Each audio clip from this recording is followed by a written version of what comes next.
People are getting tired of it, you could say. Used tires backing up in the state as the state finds ways to pay for them to be disposed of. Thanks for joining us at 10. I'm Bob Clausen. And I'm Laura Monteverdi. The rubber company that does the work says the state is not paying the full check, putting the environment and jobs at risk. Our Andrew Epperson is live in North Little Rock. Andrew, is this a problem that can be patched up? I see what both of you did there. Yeah, that'll depend on what the state does this month. I spoke to the owner of the rubber company that you just talked about. He says if there's no money, there's not going to be work either. Davis Rubber Company's learned a valuable lesson over the years. You better be able to change or you're not going to stay in anything too long. Davis Rubber takes around 6,000 used tires each day and breaks them down to be repurposed or disposed of.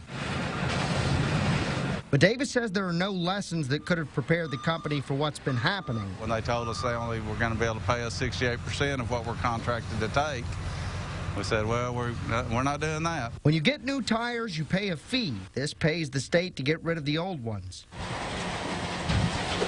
The last month, ADEQ told Davis he wouldn't get a full check. In a statement, a spokesperson says there were insufficient funds for that quarter because of too many requests. We've told the district, you don't have money, you don't have a check for us on the 15th. We're going to shut down again on the 15th of September. The debacle's forcing shops to hold on to used tires.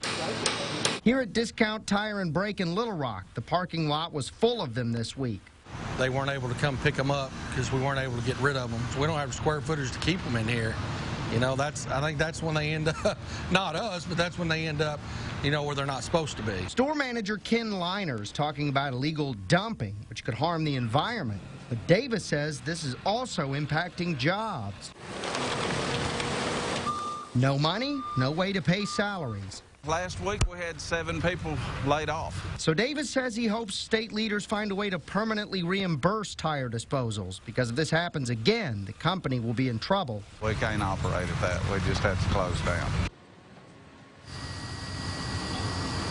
Davis says the state made up the difference for the last quarter, so they were able to bring back 6 of the 7 laid-off employees. But if there's not a permanent fix put in place moving forward, some of these problems could rear up again.